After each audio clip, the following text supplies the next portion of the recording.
All right, welcome back, everybody, to the Ball and Breakfast podcast. Tonight, we have a special guest, Taylor Moss, and as always, Wayne Pua, our other co-host here. I'm Patrick Miller.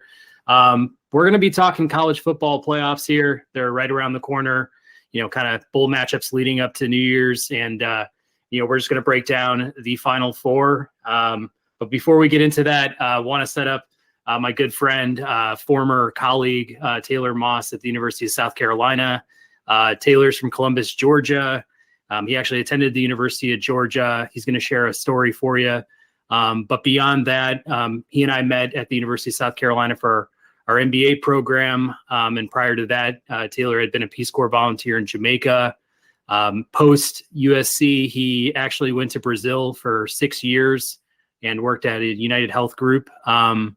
Taylor no longer works there, and he may or may not share any details on that front, but you can find him in Charlotte, North Carolina, if you're looking for him. But I think, bringing Taylor in here, number one, he's a huge UGA fan, and actually in college, he had the opportunity to suit up for the Bulldogs.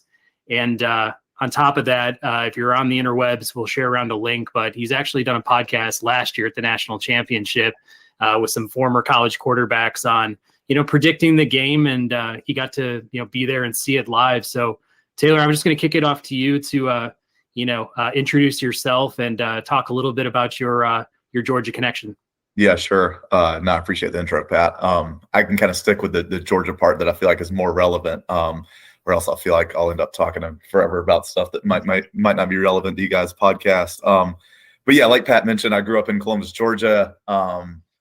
Huge Georgia fan kind of my whole life, probably like you guys like the Bears. That's kind of what UGA football was to me. I feel like college football in the South is, kind of what pro sports are up there, where you guys are from. But yeah, grew up a huge UGA fan, played basketball, football, and soccer growing up. Was kind of coming to the tail end of my high school career. And at some point, I was thinking about this when you were asking me to do the intro. One of my high school coaches had kind of mentioned, like, hey, have you ever thought about like walking on at Georgia? And it was just like such a far-fetched thing. And at that time, I wasn't really entertaining the possibility of like even trying to play a college sport or anything. So anyway, I ended up going to the University of North Georgia for 2 years. At some point during my freshman year, really missed playing sports. And so kind of came up with this crazy idea. I was like, well, man, why don't I just shoot for the stars, right? And try to walk on at Georgia and see if I can make that happen. So yeah, transferred in at the end of my sophomore year.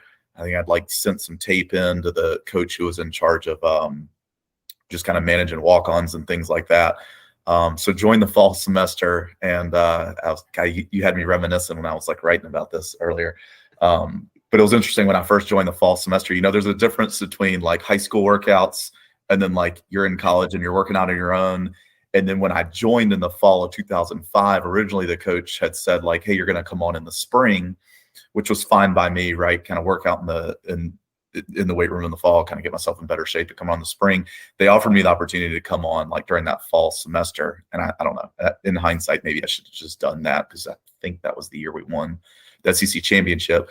Anyway, so I come in and I just worked out during the fall, but there's a big difference between, going from working out on your own to like, college workouts, in athletic facilities and having strength coaches kind of guide you and stuff.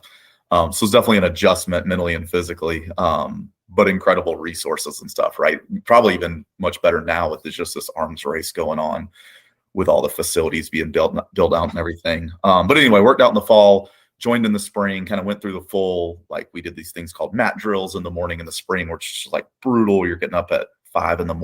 and doing these like 2-hour workouts in the morning, and then spring practice. And then, yeah, like rolled through the season in the fall. I was fortunate enough to dress for a couple games and then our bowl game as well. Didn't see any playing time, which is always interesting from a walk-on's perspective. It's like you see as a spectator, right, you just see who gets in the games on Saturdays. But I think what you don't see is like, hey, there's like, upwards of 100 people on a team and everybody's going through the same process. It's just when Saturday rolls around, some guys are going to get more time than other people, but in terms of like working out and watching tape and like going to meetings and all that sort of stuff.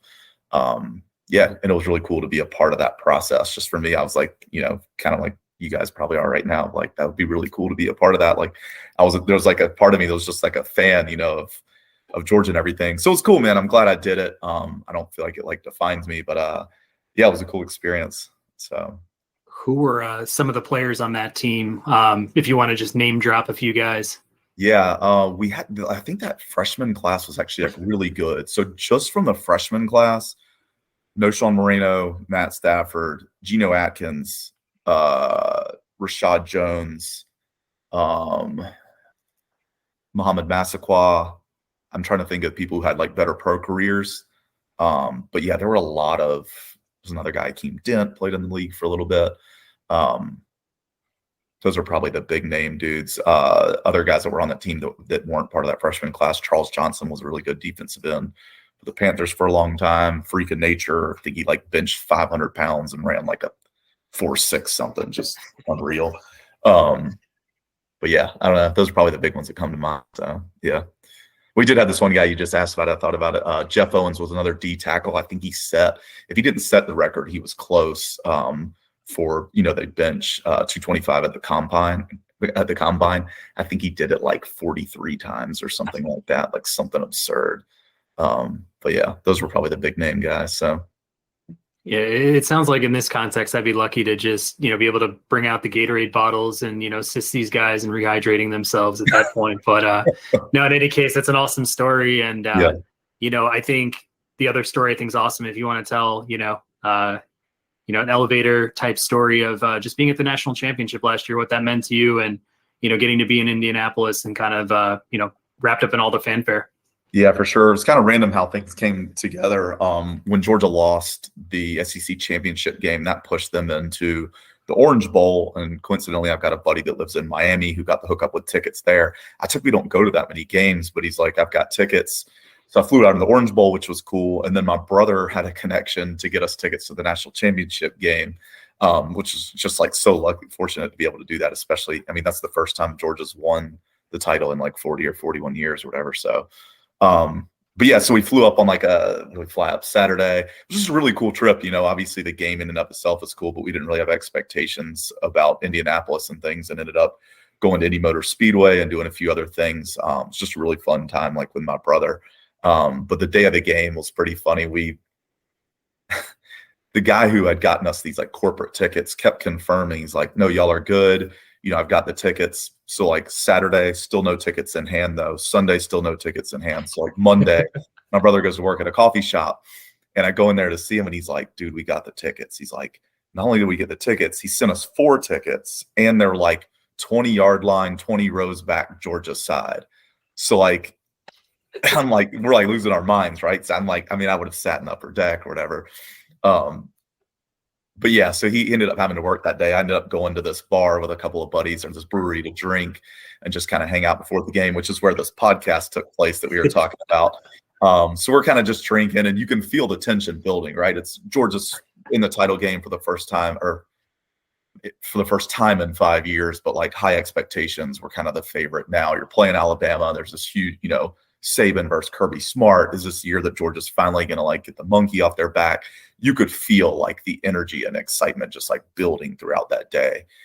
So I'm getting amped up in there. There's a ton of Georgia fans. There's this podcast going on behind us. And I think I yelled something out and one of the producers came over and was like, do you want to be on this podcast? And I was like, sure. And I didn't know it, but one of my buddies who was part of our group right before I was about to go on was like, oh, hey, he was a walk-on at Georgia. So I kind of stumble into this podcast not knowing what they're going to ask me. And then they just go into like, so you were a walk-on, like, what was that like? And what was it like playing for Mark Richt and like all this stuff? And I'm like, oh my God, I was not prepared to talk about this. But I will say to make a long story short, I'm hopeful that I can make as good of a prediction as I did last year. They asked me to make a prediction on the game. And I said, Georgia 31-21. It ended up being Georgia 33-18. So I was like, that's a respectable prediction in my book.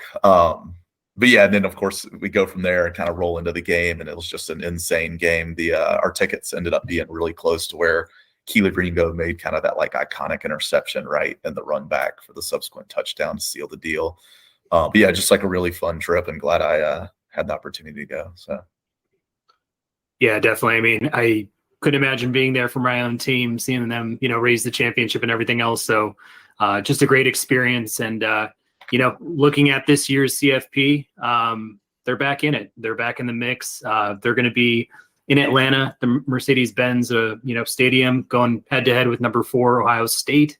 Wayne, do you have any kickoff thoughts you want to share here about this matchup? Anything that you've seen from either club that you think will show through in this game? Well, I know Taylor's going to talk about Georgia, so I'm going to be like a little steel man and play a little bit like maybe Ohio State a little bit here. So, but Ohio State, CJ Stroud definitely one of the top NFL prospects out there, quarterback, and they got the best wide receiver in the country. That at least that's what everybody's saying. So there's a lot of explosiveness, I think, on the offensive side. So if I were to be like I don't know, a coach for Ohio State, I'd be like, dude, no huddle, like neutralize that line or the defensive line for Georgia, because I think that'll be a major play here for them to succeed. But all being said, like Georgia has way too much talent, and I think Kirby Smart's just way too smart of a coach in order to do anything stupid there. So and I think Stetson, he's definitely been a quarterback. I think just plays really well, makes some smart decisions there. So I think those are my initial thoughts. I don't want to give away my take yet on who I predict or any scores or anything like that, because I still want some conversation to be had. But what do you think about that, Taylor? Yeah, you bring up good points. I had some of the same ones. I do think that I just feel like Georgia's defense, it's not what it was last year, but they've got this ability to make teams one-dimensional.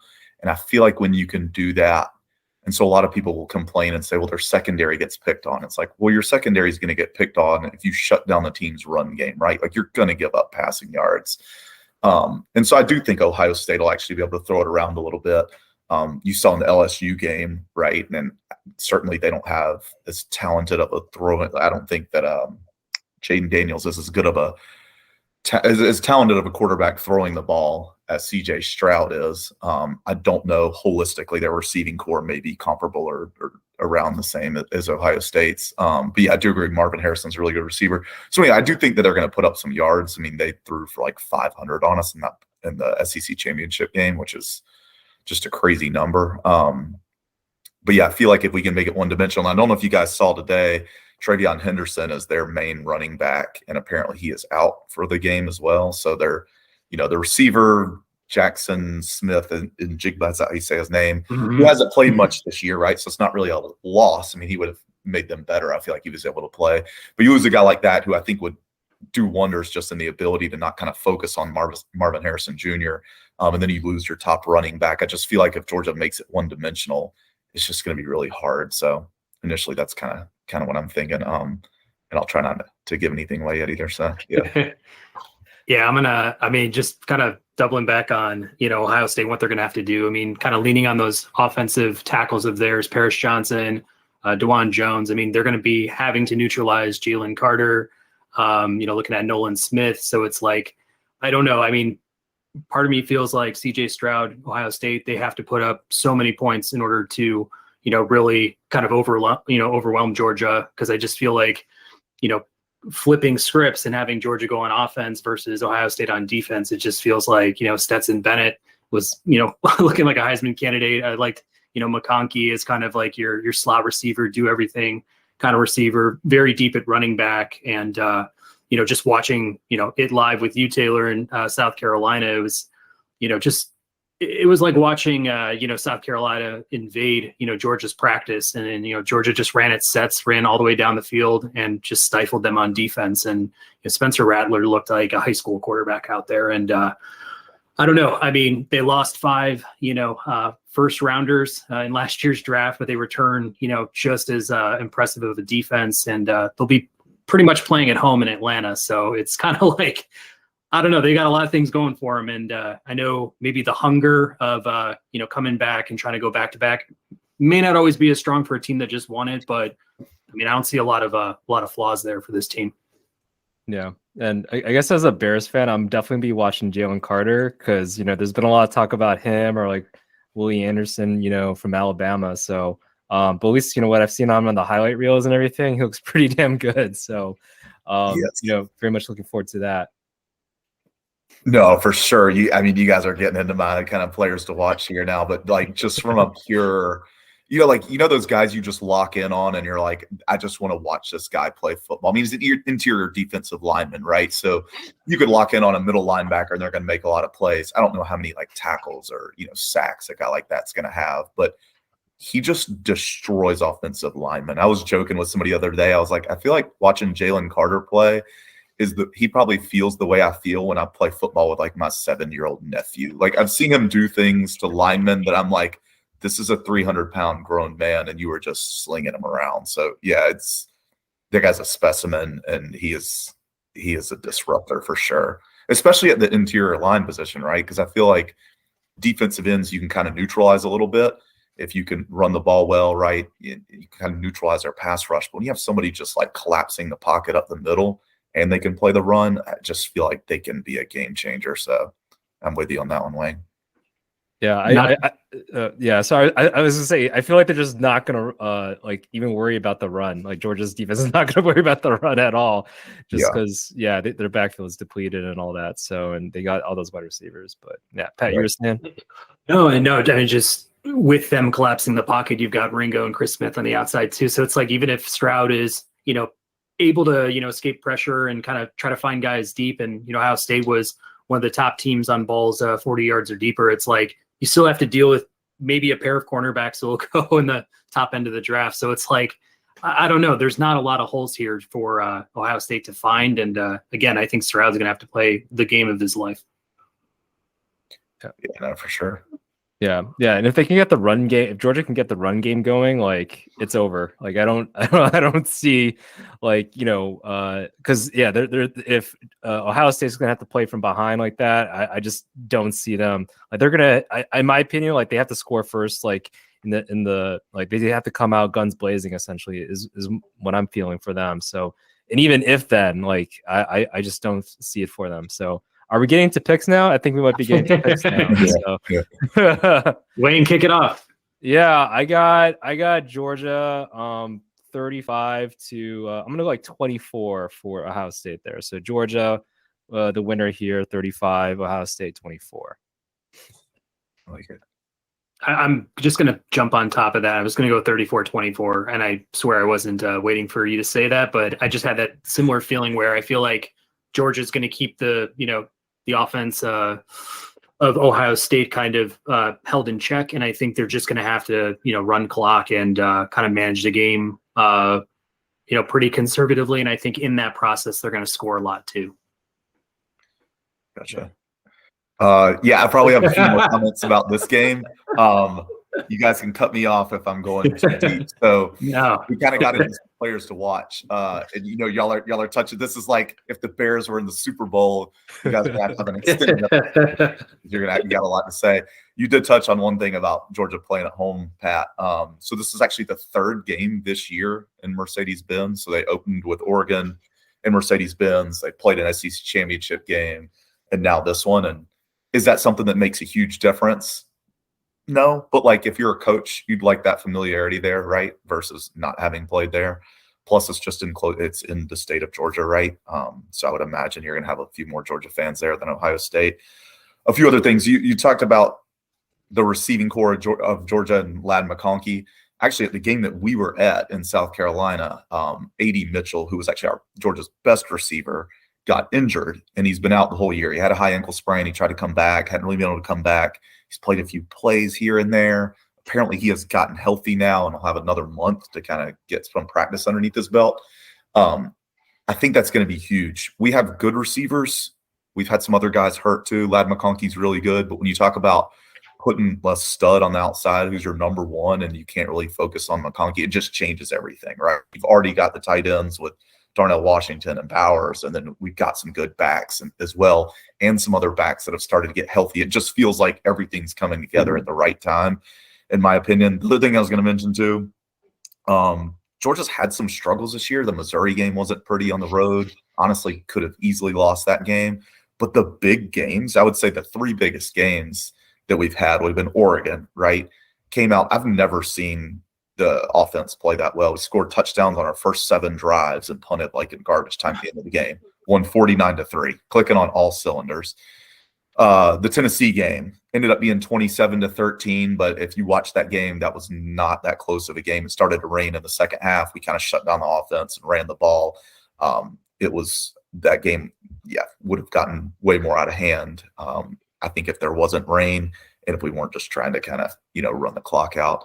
And then LSU, again, I was a little bit surprised that they put up as many points as they did, but still dropped 50 in that game. So anyway, 49-27, kind of shutting it down in the second half against Tennessee, and then 50. I just feel like this is another one of those big games.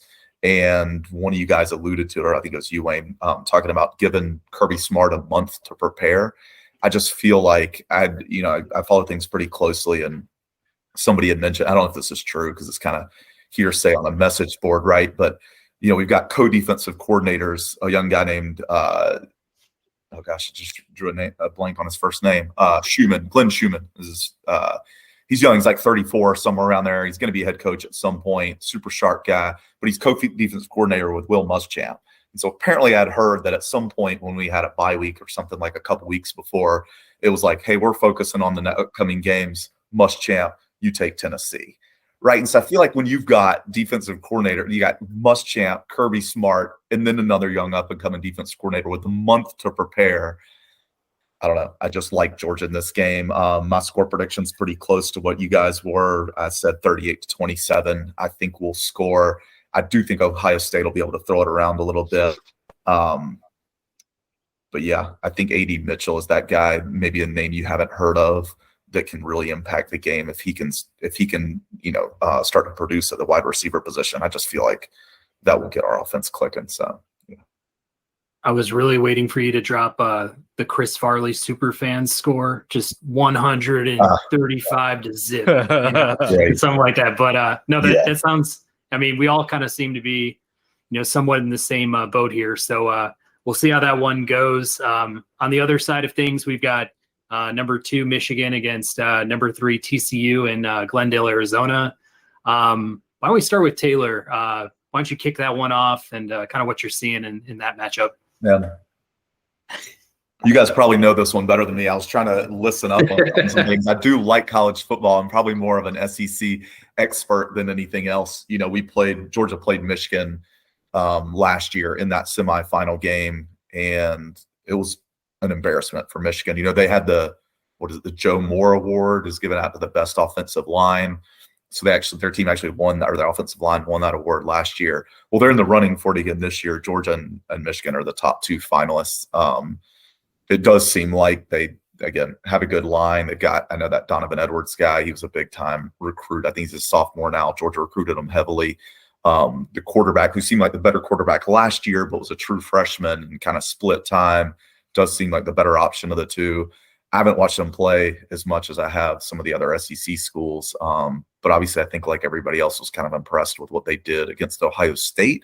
But even in that game, it kind of felt like, I don't know, it's always interesting. I think momentum is big in football games, and they pulled away a lot at the end.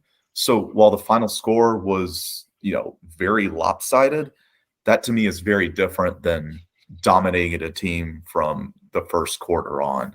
So I do think that Michigan, again, is good, but I feel like it feels a little bit to me like maybe Michigan's getting a little bit overhyped because of that game, and Ohio State's getting a little bit like downplayed because that game. It's like, hey, man, Ohio State, they were probably my most feared team, prior to them losing that game. So anyway, I feel like Michigan might be a little overhyped, but I do think that, I don't know, man, TCU, you can only play who's in front of you, right? You lose one game to a team you had already beaten before. They seem like one of those just really gritty teams that takes on kind of the spirit of their quarterback. That Max Duggan guy always just seems like he's like bleeding from random places and like leading his team to victory, and all these fourth quarter comebacks, which is super impressive on one hand, right? But on the other one, you're like, wow, that's a lot of games that you could have potentially lost. I mean, give a team credit for winning, right? But to a certain extent, there's kind of like some style points where you'd like to see, I guess, just a kind of more of a consistent like growth trajectory and getting better and maybe dominating some of these teams that are middle of the pack in your conference. So that's kind of where I'm at with that one. Yeah. I'm with you there. And yeah, I think you referred to like Donovan Edwards, like when he, I think they were just trying to run the ball out against Ohio State. And it felt like Ohio State's defense just kind of gave up or something like that towards the end. And then that led to Donovan Edwards just like, I forgot the runs, but like he had some big runs at the end of the game to seal the deal there. So, and it's like I did want to ask you one question about Georgia. We can go back to Michigan and TCU now, but like, do you if Alabama was in this, like, would you fear them the most? Like, if they were like 5 teams or something like that, would you fear them the most, or what? I feel like you're like talking about that. I don't know.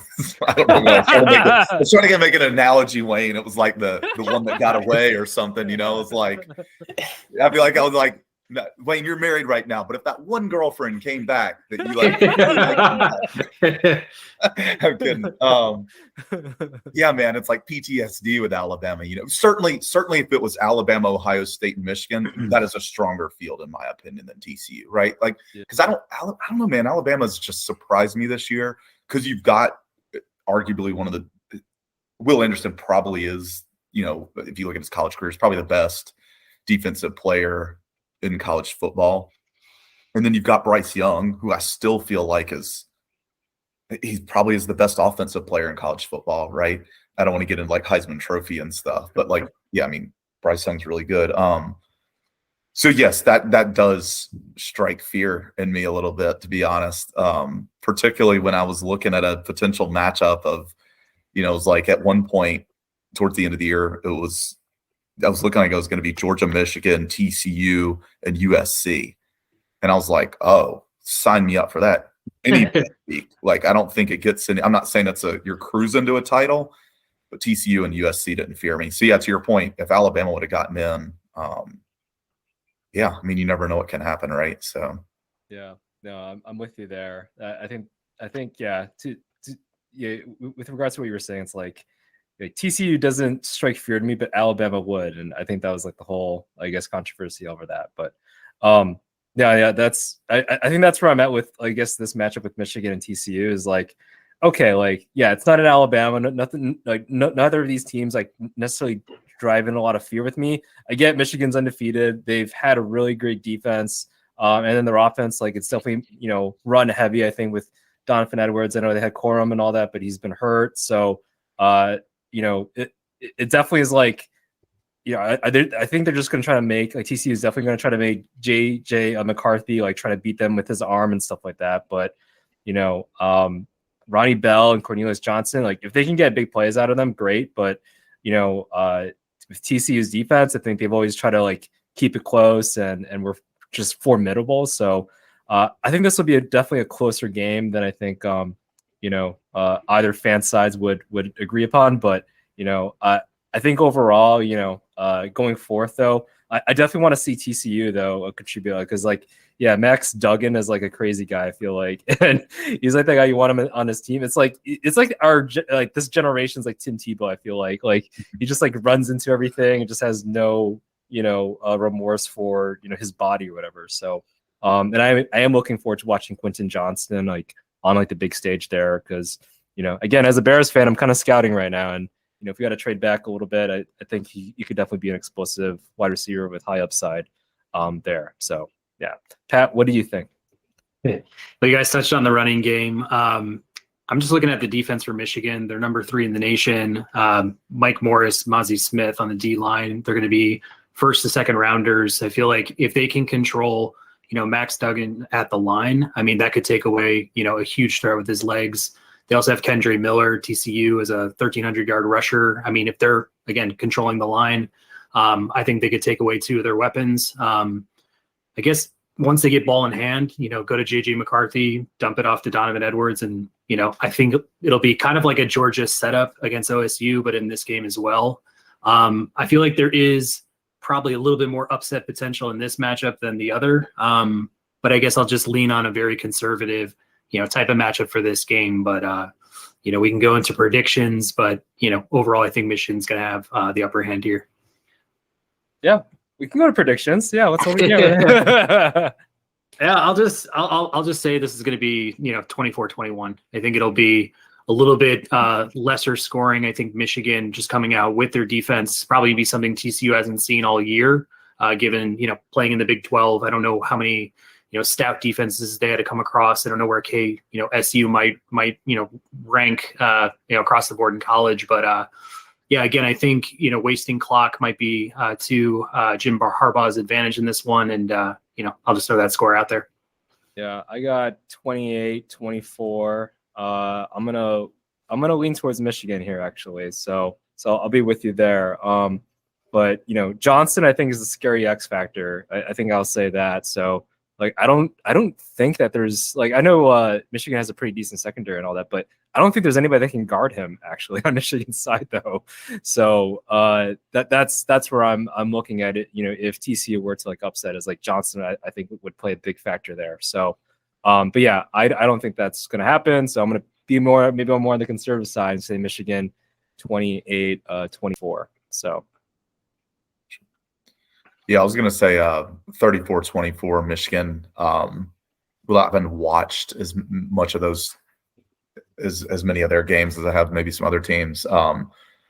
Just kind of hearing when I hear about offensive line up for the Joe Moore Award and things like that, it just seems like TCU is, and I love teams like this, which is kind of why it's hard to pick against. I really respect a team that's a real team, right, with a quarterback leader and kind of this guy that's just going to grind it out for his team. But so many fourth quarter games and things like that, I just feel like at some point it's going to come back to bite you a little bit. And maybe this is one of those games where there's more of a talent discrepancy than maybe some of those other ones. I mean, I don't know how good of nothing against Kansas State, but I don't know how close they were to making the playoff. You know what I mean? So I feel like this is the big boys now, and I think you can only escape so many times in the fourth quarter. So yeah, I think Michigan wins somewhere in the ballpark at 34-24. So.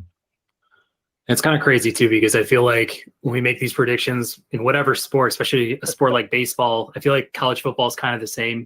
Will a Boise State kind of emerge and just, shock everybody? TCU feels like they could, be one of those teams just based on, what stirs the kind of the drink for them. But yeah, in general, I guess for all of us, that sets up a Georgia Michigan national championship. And Taylor, I'm just going to give you the honors to kind of kick off what you see maybe in this matchup and throw a prediction out there.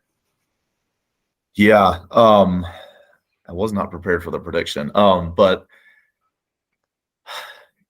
I don't know, man. I just went to this game last year, right? And it's not the same teams. I get that, but it was so funny. I told somebody this even before the game started. It was Michigan came into that game, and it's oh, Aiden Hutchinson is this unbelievable prospect and all this stuff. And their fans are so hyped, and their team, you could just feel it. It was they were happy to be there. Georgia came in pissed off. You could see it was this is a business trip. There wasn't Michigan's offensive line is wearing run the damn ball shirts. And we just destroyed them. I mean, there's some clips in that game, Travon Walker, they run a counter and they pull their center. And I mean, he just crushes this guy. You just felt like it was a business trip for us anyway. And I know that's a different year, but I just feel like Georgia's culture is the team is just built up. Well, I guess multiple things. The one I was going to say is built on physicality. You brought up something earlier, Pat, that I just think that Kirby Smart's done an incredible job of, where you said, they're the reigning defending champion. There could be a letdown. Everything that I've seen and heard, it's this team wants to prove something, maybe in some ways, because they're all the guys that a lot of these guys didn't have a major impact on the championship last year, right? And so I think he's done an incredible job of just saying, hey, it's a new week. No matter who we're playing, it's a new game. We're 0 for 0. And I've listened to some of those locker room speeches. It's right. It's around we're not trying to win this game. We're trying to win all the games. Mm-hmm. And so I think that just having that mentality of we're never satisfied. We're trying to get better.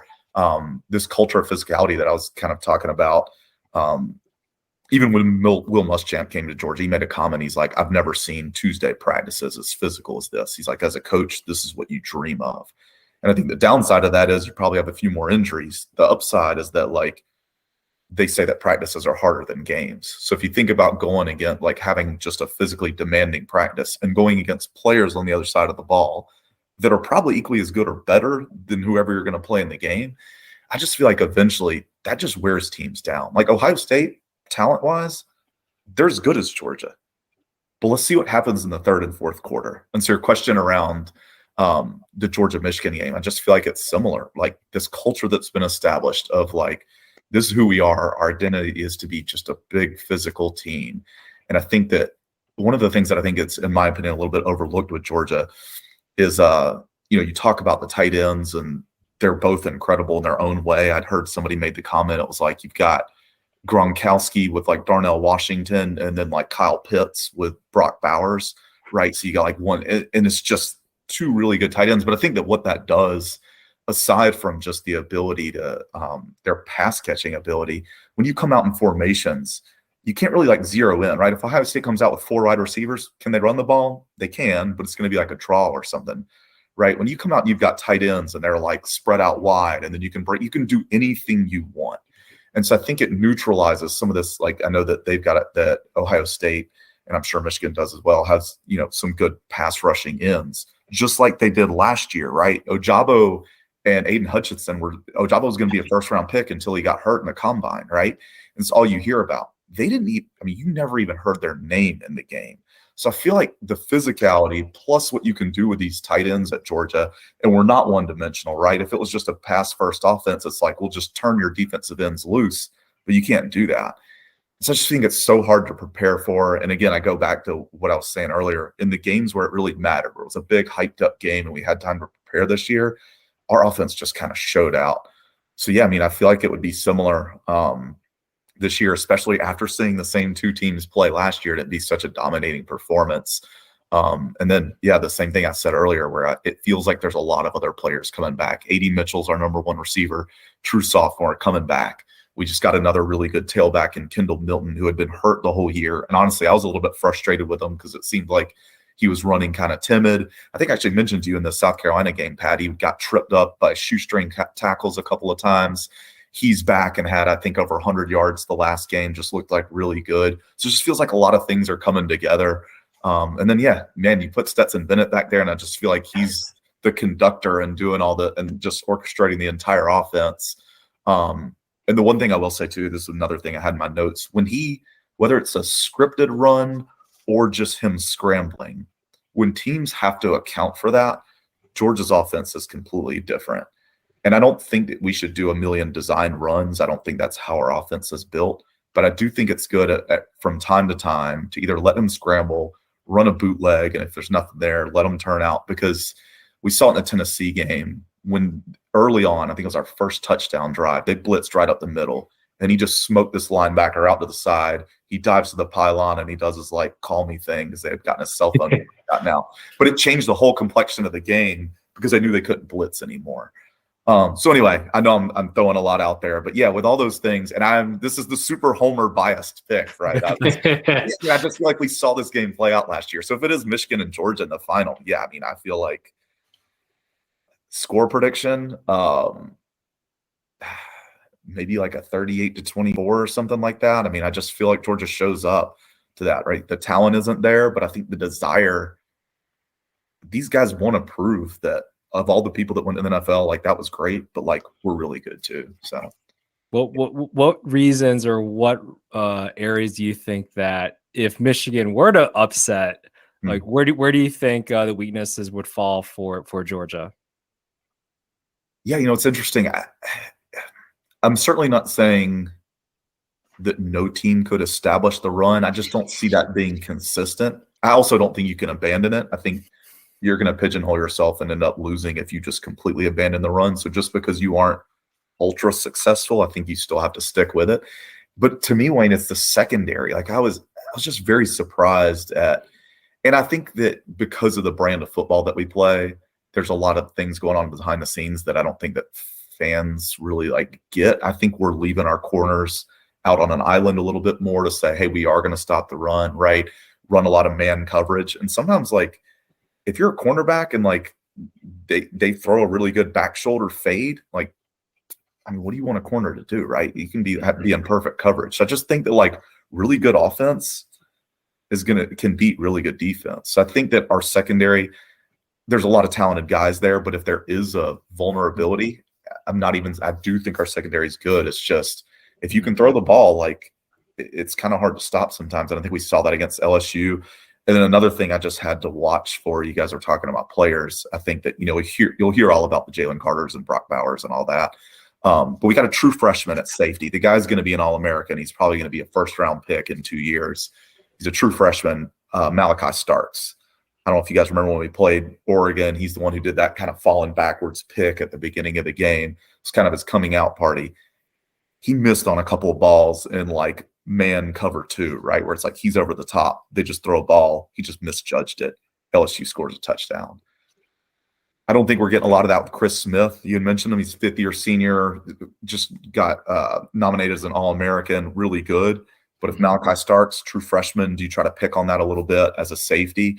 So I think that's where the weakness is, if you're asking me. If the team can kind of throw it around a little bit like that, then yeah, I do think that that can definitely present some trouble for us. So okay, yeah, and we did see like at least JJ McCarthy. He kind of like he had some big plays, you know, with Cornelius Johnson against Ohio State, which got them ahead of the game and you know, caused Ohio State to play from behind. So I guess, are they capable of that? Sure. Will they do that against Georgia? I think that's the big question.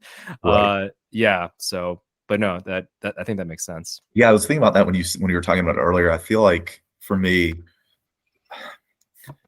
big plays count. You know, a 2-play drive counts as much as a 10-play drive to grind it in. But I just feel like with big plays, you can only hit on so many of them to a certain degree. It felt like in that, at least from what I saw in the Ohio State game, it was like, to your point, Donovan Edwards, 2 long runs in the end of the game, long pass play.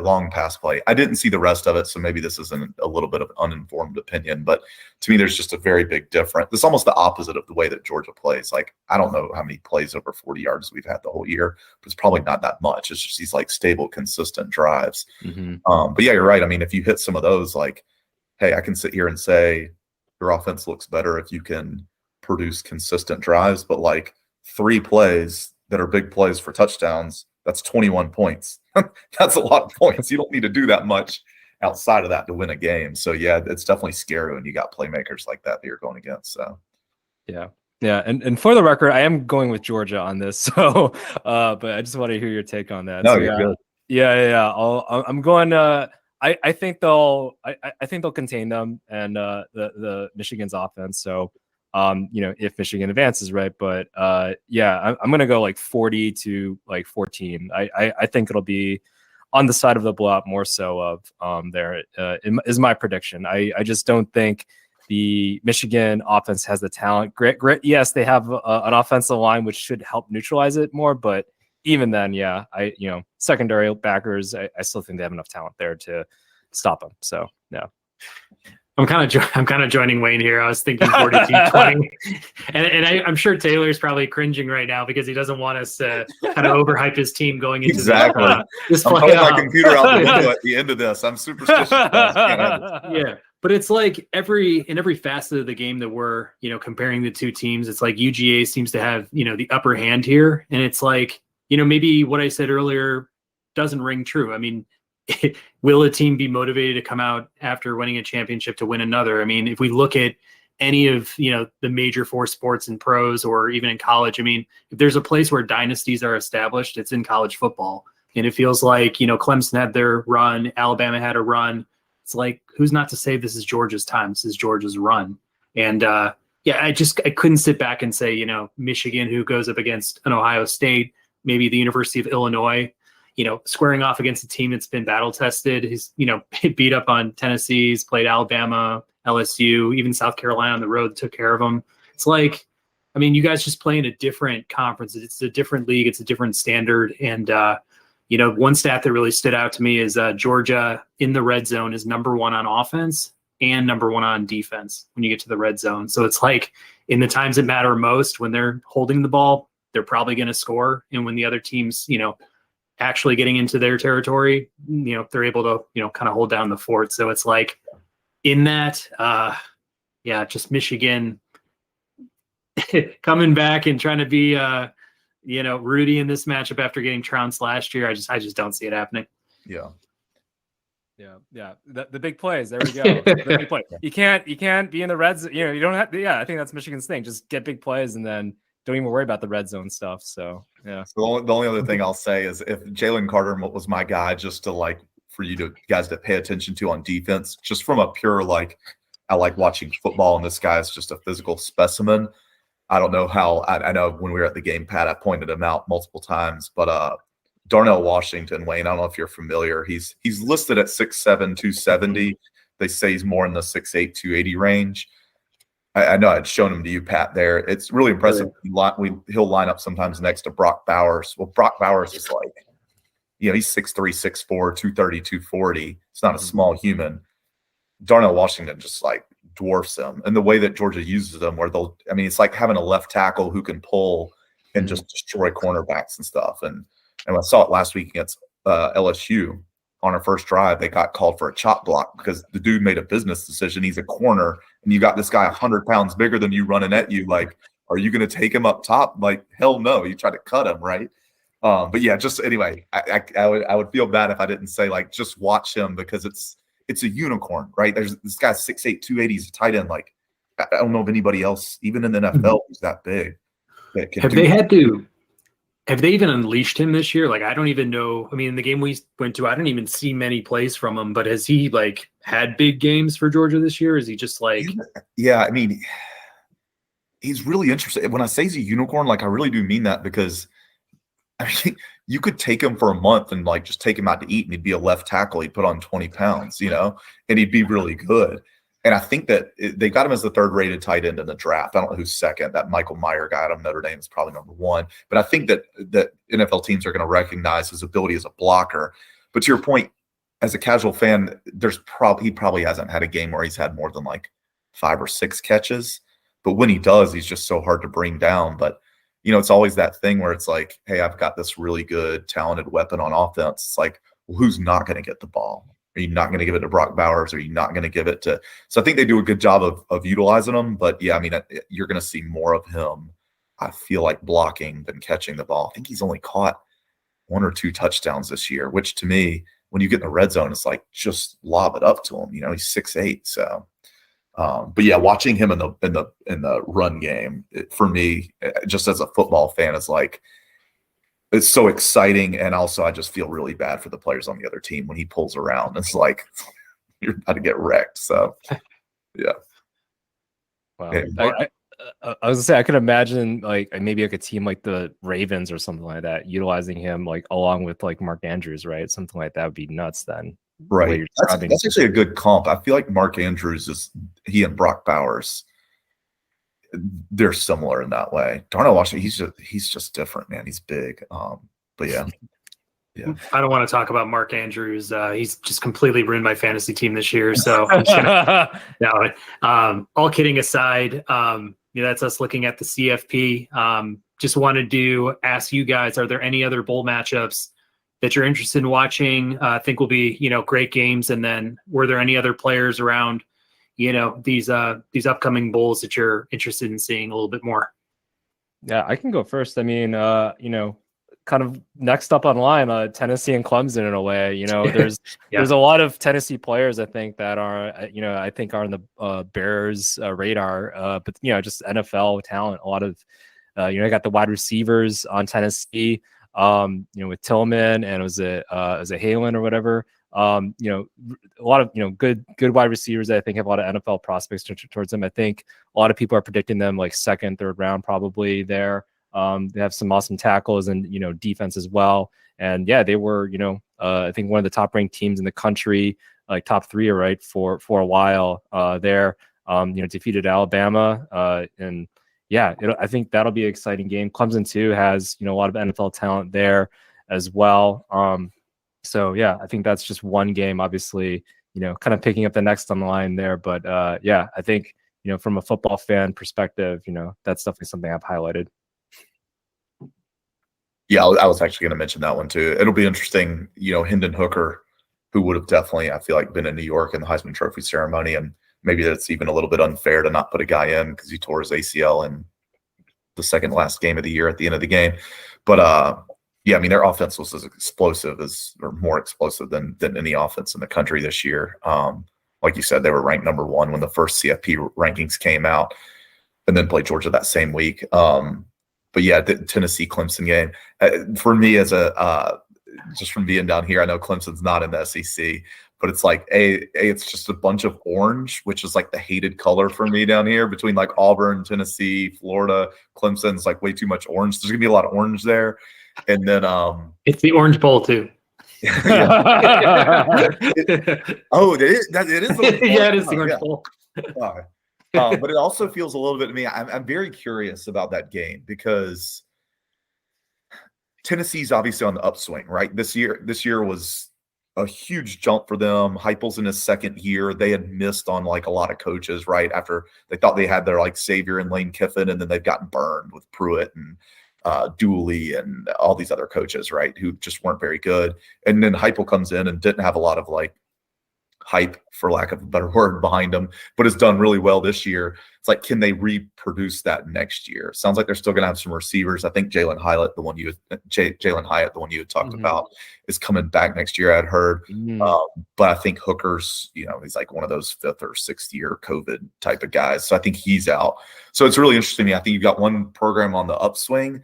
I'm very curious about Clemson. I think they've gotten by. I think that a lot of Dabo's, this is just my opinion, a lot of Dabo's success was when they had 2 consecutive like generational quarterbacks in Deshaun Watson and Trevor Lawrence. And now that those guys have left, and I do think their recruiting has been like leveled, the playing field's been leveled a little bit with NIL, and they've got a bunch of really good defensive players that I think are carrying their team. So when Brian Brzee and Miles Murphy and I'm drawing a blank on like their linebackers' names, when they start to leave, and they're all going to leave this year, I feel like this is Tennessee on the upswing, and can they maintain it? And is this Clemson's like, are they on the downfall right now? I'm very curious to see what Clemson looks like in 1, 2, 3 years. So, that would be one game. Pat, I don't want to steal your thunder because the other one is going to be our alma mater, but yeah. Well, I was gonna, talk about this game we're all talking about right now. This is the Gamecock Consolation Bowl. I mean, these are the 2 teams, that got their tails whipped by the Cocks. And I mean, I remember clearly the Cocks, just completely pounding Hooker. I mean, that was, Don't do this. We'll be here all night. Just nothing but jokes about Cox and about Hooker. But in any case, no, absolutely be watching the Gator Bowl. Going against, Notre Dame, I think just perennially like the most overrated team in college football. I know we talked about the tight end Meyer, but, I'm looking forward to seeing Spencer Rattler end his, his first season as a Gamecock on a high note. I mean, having those emotional victories against Tennessee, Clemson, just as a fan, and, I'm a pretty, casual, semi-casual Gamecock fan. I mean, when we're good, I'll wear my shirt, but, when we're not, hide the banner back here. But in any case, I think, I think they're clicking at the right time. I feel like, they're heading in the right direction with their program. I like Shane Beamer, like what he's done, overall. I'm not really sure where they're at, recruiting wise for next year. But I do think, with Spencer Rattler, having a little bit of a setback in Oklahoma and not really living up to the, Heisman standards that I think a lot of people set for him, especially after watching QB1 on Netflix. I just really enjoyed that series. I thought he was a complete prick, but I was like, I'm glad he's our prick now, and we can root for him a little bit more. But his stats don't look all that great this year. I know he threw like a lot of picks to his touchdowns, but these last couple of games, I'm starting to see a lot more confidence. He's starting to roll, and I'm behind him. I want him to have a great bowl game here, and kind of hopefully come back for his senior year, and just kind of hopefully push us further and further up the polls. And I don't know if we're going to be gunning for any sort of CFP or any sort of big bowl matches next year, but I think it's in the realm of possibilities now. Yeah, no, for sure. I can talk a little bit about that one too. I guess. Go ahead. It's just an interesting matchup, right, between Notre Dame and South Carolina, right? I feel like Notre Dame came in with a lot of hype this year. South Carolina, didn't, and then kind of fell off. It felt like, and then. When it beats 2 top 10 teams at the end of the year. So yeah, it's just a very interesting matchup. Spencer Rattler's like an enigma for me. I feel like I don't know, like clearly all the talent in the world, but that's obviously not just, you need more than that to play the quarterback position. So it'll be interesting. I think they got rid of there was a lot of scrutiny around their offensive coordinator. And I think I'd seen they got rid of him, or they're going to get rid of him this year. So it'll be interesting, like how much of that was Rattler versus maybe their offense and that sort of thing. And does he have a different season next year for South Carolina. So he kind of reminds me of Jay Cutler in a way. Like he's a real gunslinger. I think he's got the arm talent. I think he can, make the big play, but in the same sense, I think he's a little erratic. And against you guys, it was like that pocket was collapsing the entire time. I mean, didn't we watch like a few plays where he just like took ball under center, took 1, 2, 3 steps back, and was just on his back like immediately, or he was just like throwing it on his back foot, like out of bounds. And right. Eventually our friend left, around halftime or so. So, I could tell the frustrations were boiling over for our squad. But, we witnessed that one firsthand. There was a towel thrown and an angry storming out of the stadium. So, yeah. But in any case, I don't know, what that team is like today. Like, are Tennessee and Clemson just that much lesser than a Georgia, where, we looked pretty pedestrian against you guys, where I don't know, like we went like toe to toe with both those teams. I thought, both games were really close, but I'm just wondering, like, what's the playing field like, and, what were you up against that day? Yeah, man, like it's crazy. I feel like people think this is just coach speak. Kirby Smart will always say, like, it's really hard to win on the road in the SEC. It's like, oh, you're just saying that to get your team up. But like Missouri to me was one of the biggest like enigmas this whole year. I think ended up 6-6, and that was just because they won their last game to become bowl eligible. Dude, Missouri gave us they should have beaten Georgia. And then they've gone into other games and just gotten like destroyed by I can't remember who teams that they should have beaten. So I say that to say, and I'm giving Missouri as an example, but it's relevant to what we were talking about. Where like if we went to that Georgia South Carolina game, right? It'd be like South Carolina seems like a JV team playing a varsity team, right? There's like no way this could ever happen. But then they beat Tennessee, who was arguably the hottest team in the nation, and still knew what they were playing for. They were like, don't forget, they knew going into that game, all they had to do was beat South Carolina and beat Vanderbilt, and they were essentially going to be in the playoffs because they were the 5 seed, and you knew that like likely somebody was going to lose. Like if they beat South Carolina, they would have been in the playoff. And so yeah, like they even had something to play for, and you guys won. So I say all that to say, I think it's just harder to win on the road in the SEC than people think. And if you can't, to what I was talking about earlier, the ability to get a team of 18 to 21, or I guess in Georgia's case, 18 to 21 and a 25-year-old quarterback to like focus and to take this game seriously, right, and to prepare the right way, it's not the easiest thing, on a week-to-week basis. You come off a big win, and it's like, or college football playoff rankings come out, and it's like we're number 5. We know we're likely going to get in there, and then maybe you don't practice as hard. I heard Tennessee had some like internal kind of strife with their middle linebacker was out that game, and maybe there was some. I heard multiple rumors that maybe it was some beef between him and their quarterback, and it could have been NIL related. Anyway, it's irrelevant what the issue was. I think the point is just if you can't stay focused, you can't treat each week as its own individual week. You can't get your team like focused on that one game. Like anybody can beat you. I mean, even Vandy this year, right? Who's typically a doormat in the SEC, like they beat Florida. So yeah, I think it can happen to anybody, to be honest. Yeah, like what's your take on like this whole like should like the SEC basically just be the playoffs in a sense? Like it always feels like they're in a different planet than other, like yeah, sure, maybe Clemson when they do have a generational quarterback here and there, right. But yeah, like what's your take on this whole like SEC just playing like a different league basically than the rest of the NCAA? Man, especially now too with like Texas and Oklahoma are coming in 2023, right? So then it's like, who are the other? There's still like, I'm not saying there's not other good teams out there, right? Like, I mean, the Colorado Buffaloes. I mean, exactly. Dion, yeah.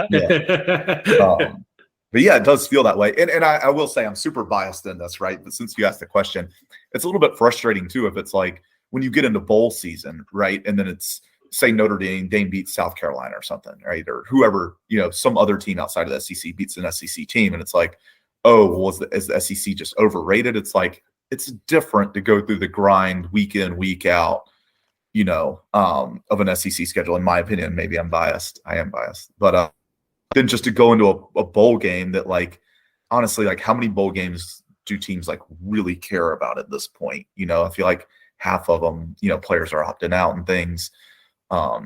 So anyway, yeah, I just feel like it's different to run through the day-to-day grind of the SEC, and even sometimes when you go into playoffs or bowl games and you're matched up with teams outside of the SEC. SEC can lose, but it's like what would Clemson be if they were going through the gauntlet of the SEC? I feel like they're a very average team, So I mean, to that point, like it was one game, but I mean, South Carolina beat Clemson at home, and South Carolina is definitely a middle of the pack SEC team. Clemson's the ACC champion, Yeah, and that Tennessee game didn't South Carolina get out to a pretty sizable lead where I don't know what the final score was, but wasn't the final maybe a little closer than what the game actually looked like in real time? In the South Carolina Tennessee game? Yeah, I was under the impression we were out to a pretty big lead early on, or it looked like it was getting out of hand just from what South Carolina was doing in the past, and then I feel like toward the end maybe Tennessee closed the gap a little bit. Yeah, they might have scored, but I don't think if you looked at the score, it was like 63 to 30 something, I think. 38. I gotcha. 38. Yeah. 38. Yeah, that's what I thought it was. Yeah. Got it. Yeah. Well, yeah, I mean, I think in any case, that game's going to be fun to watch as will the others. Really glad, we've had Taylor here to kind of cover, the gamut of college football and especially Georgia, just have his, firsthand take from, being a student, a fan, a player, and now, kind of a fan again. With that, this will be the episode, but we always like to end with a final thought. Wayne, do you have anything that comes to mind? I mean, the only thing I was just thinking this right now is like, I need to like either go to grad school or take a Coursera class and then like, cheer on, like, find like whatever course to like, I don't know, pick Alabama or Georgia or whoever and just have a college football team to cheer for. Because yeah, DePaul doesn't have a college football team. I think they had one like in the 1900s or something like that. They called them the D-Men or something like that. But yeah, I feel like I need to a team to just cheer for during the season. So that's it. That's it. Yeah. Do you have a favorite team, Wayne, in college football? My favorite team of like all time was like Vince Young and the Texas Longhorns when they beat USC and Reggie Bush and Leinart and all that. So I have like I'll keep an eye on the Texas Longhorns, but they just haven't been good, and I know they got like what's his name, Manning, right? They got Manning and everything like that, but then it's like even the way that they got Manning, it's like I don't know, is he that good? He's got the name Manning and all that, but I don't know, there's a lot up in the air there, so I don't see. Yeah, for sure. Is he even better than Quinn Ewers? The guy they got now. That guy's Yeah. No. It's like, is this just all hype, or is this like he's been like, I don't know, he's like on all the polls as like one of the top recruits and everything like that. Yeah, he's number one on Rivals. Yeah. I mean, at some point, it's like I know there's bloodlines there, but it's like at some point it's got to fall off, right? You would think. It's just gonna be like Manning after Manning after Manning for generations, or what? So I don't know. Yeah. Yeah. But Taylor, do you have a final thought here? Man, just because you threw it at me right at the beginning of this, and I was like, a final thought, and you're like, it can be anything from food. The only thing that my final thought is just going to be super random. I'm about to fly up to New York and spend Christmas there. And I'm super excited. You probably know this, Pat. It probably sounds weird. I've started doing these like cold plunges. Like I started following Wim Hof, and so I'll just like submerge myself in cold water. But my brother's got this tub, and it's very funny. He's got a thermometer that's just like this like rubber duck at the top. Anyway, and it just like basically freezes over, and he started doing it too. So I'm very excited to do some plunges up there. On a serious note, they are really good for anxiety and depression and all that. So yeah, not that I'm like super anxious or depressed. It's just good for mental clarity and circulation, and yeah. Well, I am Taylor, and I really appreciate you sending over the breathing exercises. I feel like I'm gonna take those on. I feel like life adds a lot of stresses, and schedules can get out of hand and stuff. So it's always good to kind of keep yourself in check and kind of get recentered in that sense. But I was gonna say my final thought. Taylor may have an inkling of this, but in South Korea, this idea of a kind of a pop-up stand for corn dogs is really taking off. I went to a place in DC. It's a boutique mall. All right. They've got some of the best restaurants from around DC kind of just all clustered into this food court. So it's like, instead of seeing Sbarro, Subway, Flukies, all that other garbage, Like they actually have some of the best restaurants in DC there. And so anyways, these corn dogs, they are hot dogs that can be, just wrapped in regular batter, or you can get batter that has sweet potatoes in the batter. You can also get mozzarella on a stick that's wrapped in batter, or you can do the sweet potato wrap or a potato wrap like in the batter. So it's kind of like they really get really funky with these batters, and then like the inside contents and stuff. And then when you actually get your corn dog, they've got a row of like 10 different sauces and like 6 different seasonings. So I was just like, all right, so I got the most funky thing I could get. I got the I think I got the hot dog wrapped in the sweet potato batter or whatever. And I was just like, what do I do with this? Like, what should I put on this? I asked the person and stuff. So they're like, go with combination 2. And I like looked over a combination 2, and it's like cheese butter, it said sweet oil, hot oil, ketchup, and then do our snow seasoning. And I think like salt and pepper or something. So I'm just like dialing this thing up. Like it is looking like it's from the Food Channel and stuff. And I took a picture of it. My wife got just a regular corn dog with ketchup. And I sent a picture over to Taylor because Taylor came out to Virginia. I believe it was like a handful of months ago. Maybe it was like over the summer. April. Jeez, time flies. It does, yeah. But we hit the streets pretty hard. Went out all night, kind of unconventionally, especially as a dad now. But about 3 a.m. in the morning, we got the oven fired up, and I just hit him with a change up. I just had this big box of corn dogs in my freezer, and I think each of us had 5 or so. So it was like. He rolled out a plate of 5 each corn dog, which is like so respectful. And it saved me the next day. He turns on comedy there. We've got like probably not what you would have seen from your new father, your new husband, who's just 2 plates there. We're both passed out on the couch. There's 5 corn dog sticks in each one. There's comedy on. I wake up at like 6 a.m. and I like wander down to like the basement to like my bed, and yeah, that was a great night. So when he sent me the corn dog pics, it always just gets me. Yeah, I mean, it's kind of become the running gag, I would say. But in any sense, I do appreciate a good corn dog, and I will say this place is called OK. Is it called OK Dog? I think it's called OK Dog. But check it out. It's a Korean fad now. It's happening all throughout Korea. I think it's becoming like this new idea of a new pop-up restaurant or food court edition or whatever else. But give it a chance, give it a go, and that's our breakfast portion of our sports coverage. But I am I don't know if I told you this, Pat. I've been looking at franchises during this sabbatical period, so it might have just been destiny. I might have to look into this OK Dog. So yeah, give it a look. And I guess with that, really glad to have Taylor on the show with us. Hopefully we can bring him back for some more sports coverage down the road. But with Wayne and Taylor, I'm Patrick signing off for the Ball and Breakfast podcast.